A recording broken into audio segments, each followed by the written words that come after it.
Social মিডিয়ায় একটি হত্যাকাণ্ডের খবর ছড়িয়ে পড়তেই যেন চমকে ওঠেন গ্রামের মানুষজন।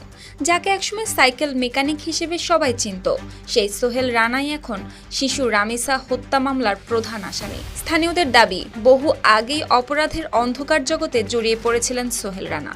তাই পরিবার থেকে বের করে দেওয়ার পর বিগত 4 বছর যাবৎ পরিচয় গোপন করেই কাটাচ্ছিলেন জীবন। বাড়ি থেকে বের করে দেওয়ার পর আর কখনো গ্রামে ফেরেননি তিনি। কিন্তু সেই ছেলেকেই এবার ভয়ঙ্কর হত্যাকাণ্ডে গ্রেফতারের খবরে হতবাক পুরো পরিবার। রাজধানীর পল্লবীতে শিশু রামিসা হত্যাকাণ্ডে গ্রেফতার হওয়ার পর সোহেল রানাকে ঘিরে চাঞ্চল্যের সৃষ্টি হয়েছে তার গ্রামের বাড়ি নাটোরের সিংড়া উপজেলায়। স্থানীয় সূত্র বলছে, ওই উপজেলার মহেশচন্দ্রপুর দক্ষিণ পাড়ার বাসিন্দা সোহেল রানা দীর্ঘদিন ধরেই জুয়ার সঙ্গে জড়িত ছিলেন। জুয়া খেলতে গিয়ে ধীরে ধীরে প্রায় 8 থেকে 10 লাখ টাকা ঋণে ডুবে যান তিনি। আর সেই ঋণকে কেন্দ্র করেই পরিবারে অশান্তি শুরু।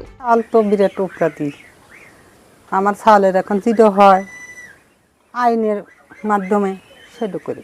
স্থানীয়দের অভিযোগ, সাইকেল মেকানিকের কাজ করলেও একসময় সোহেল জড়িয়ে পড়েন বিভিন্ন অপরাধমূলক কর্মকাণ্ডে। তার বিরুদ্ধে একাধিক চুরির অভিযোগও রয়েছে। এমনকি পরে পরিচয় গোপন করে বিভিন্ন এলাকায় অবস্থান করতেন তিনি। প্রায় 12 বছর আগে প্রথম স্ত্রীকে তালাক দিয়ে দ্বিতীয় বিয়ে করার পর ঢাকাতেই বসবাস শুরু করেন। আর সেখান থেকেই শিশু রামিসা হত্যা মামলায় গ্রেফতার হন তিনি। রানা, যিনি এখন ঢাকাতে আছে, উনি দীর্ঘ কয়েক বছর আগে এখানেই দোকান ছিল, ওনার বাপের সাথে দোকানদারি করতো। বিভিন্নভাবে এই জুয়া বা বিভিন্ন অপকর্মের সাথে লিপ্ত ছিল এক প্রকার। ছেলে খুব একটা সুবিধা না, পরিবারে অশান্তি সৃষ্টি করতো। মোটামুটি 8-10 লাখ টাকা ঋণ করে উনি ঢাকা থেকে চলে যায়। বাপের বাড়ি থেকে তারা দেয়, গ্যাঞ্জাম লাগাই দিয়ে চলে যায়। তারপরে মনে করেন আপনার ওইখানে থাকে ওর বাপ অনেক কষ্ট করে আর নিজের বাড়ির জমি বিক্রি করে, জায়গা বিক্রি করে আর ঋণপাতি শোধ করেছে। এখন ওই ছোট্ট একটা দোকান ভাড়া নিয়ে 200-400 টাকা কামাই করে পরিবারটা চালাচ্ছে। আর বাপ আর মা ছাড়া বাড়িতে কেউ নাই। পরিবারের সদস্যরাও জানান, সোহেলের আচরণে অতিষ্ঠ হয়ে প্রায় 4 বছর আগে তাকে বাড়ি থেকে বের করে দেন বাবা জাকির আলী। এরপর থেকে গ্রামের সঙ্গে সব সম্পর্কই বিচ্ছিন্ন হয়ে যায় তার। এরপর আর কখনো গ্রামের বাড়িতে ফিরে আসেননি সোহেল। ভাই ধরেন যে এখন 3-4 বছর আগে বাড়ি থেকে চলে গেছে, কোনো যোগাযোগই নাই। ও বিয়ে করার পর থেকে ধরেন বউলে একাই সব চলে গেছে।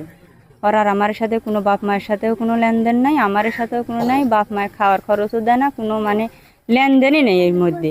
ওই জায়গাতে আসেও নি কোনোদিন।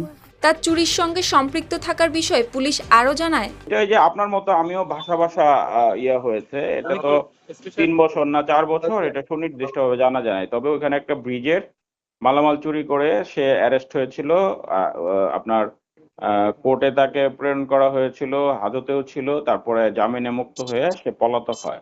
এইটুকু তথ্য আছে আমাদের কাছে। এদিকে এই হত্যাকাণ্ডের ঘটনায় নাটোরের সিংড়া জুড়ে চলছে তীব্র বিক্ষোভ। স্থানীয়রা বলছেন, এমন নির্মম ঘটনার সঙ্গে জড়িতদের দ্রুত বিচার নিশ্চিত করে দৃষ্টান্তমূলক শাস্তি দেওয়া উচিত।